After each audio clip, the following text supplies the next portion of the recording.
지난번에 이어서 이제 박선춘에 대한 이야기를 계속하고자 합니다. 원래 이 관습이라는 게 어떻게 보면 법 위에 있는 것 같은 느낌이 들기도 합니다. 그러니까 사실상 개화기 이후 신분제도가 어느 정도 완화되었음에도 불구하고 일제 강점기 때까지 지속되었으니까 이 수천 년 동안 내려온 관습은 그 일반 백성들 사이에서도 여전히 백성과 백정은 다르다고 판단을 했었던 거죠. 그 이들이 박성춘도 사실은 19세기 거의 후반에 활동을 한 사람인데 그의 아들 때까지도 차별과 편견은 이어졌음을 알 수가 있을 것입니다.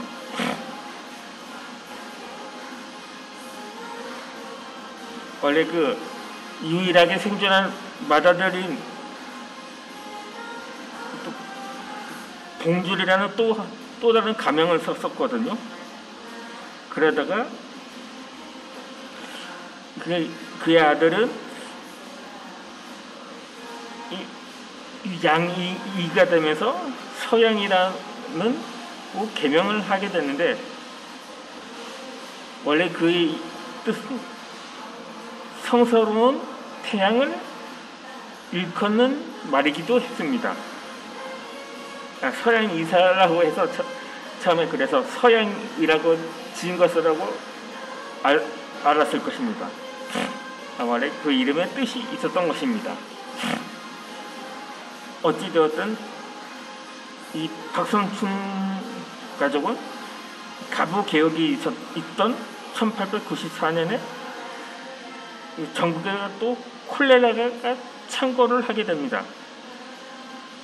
그때 이 박성춘도 이 역병에 걸리고 말았는데 그때 당시 그의 아들은 당시에는 봉줄이라고 라는 이름을 썼었는데 그 자신의 아버지를 살려달라고 교회로 달려가서 간청을 하게 됩니다. 이때 본당골 교회였는데 당시 선교사인 사무엘 무어라는 이 신실한 신앙을 가진 사람이 또 이 사람이 우리식 이름을 사용을 했었거든요. 원래 모삼년이라고 해서요. 그때 그 백정을 신분을 가리지 않고 그냥 그의 청에 그 환자가 있는 곳으로 달려가게 됩니다. 실제로 이 무어 선교사는 숱한 반대에도 불구하고 이 백정들한테까지도 교회당의 문을 열어두었던 원칙주의자였던 것입니다. 백정 또한 다른 모두와 똑같은 사람이며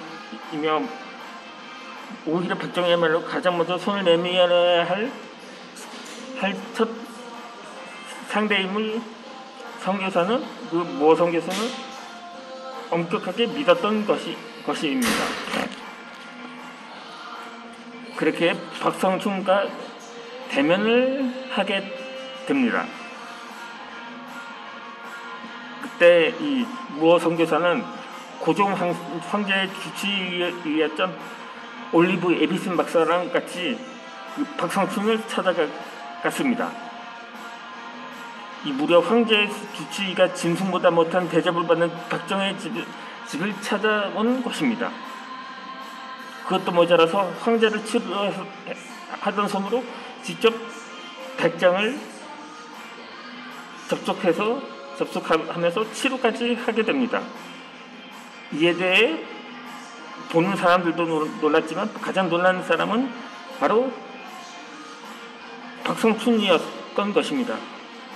이제껏 천하백정이라는 굴레에 자신이 묶어두었던 묶어야 살 수 있었던 박성춘의 그 자신의 마음 안에서는 뭔가 깨지고 부서졌던 마음이 생기게 된 것입니다. 이 치료를 받은 박성춘은 그렇게 기적같이 완치가 됩니다. 그리고 며칠 뒤에 치유가 되자 처음 그 아들을 데리고 갔을 때 다시 그 교회를 찾게 됩니다. 그동안 거부했던 아들의 예배를 허락했었던 거죠. 그리고 그 부자가 함께 그 교회를 출석하면 예배를 드리게 됩니다. 이듬해 4월에는 곤단벌 교회에서 백정이 최초로 세례를 받는 일이 생기기도 합니다. 그렇게 또 그의 맏아들 봉주리는 박서양이라는 새로운 이름을 갖게 된 거죠.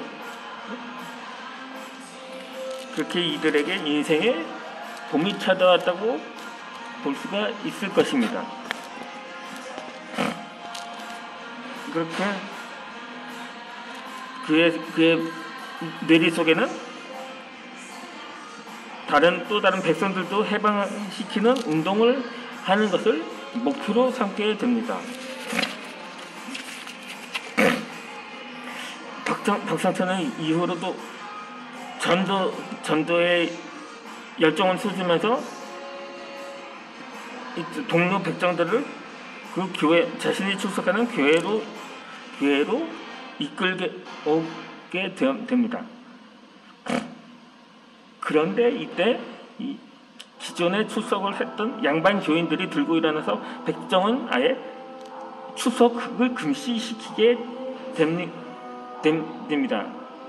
아니면 차라리 그 자리 백정끼리 앉는 자리를 따로 만들어 달라고 목소리를 높이기 시작했죠. 원수를 모두 사랑하는 성서의 가르침은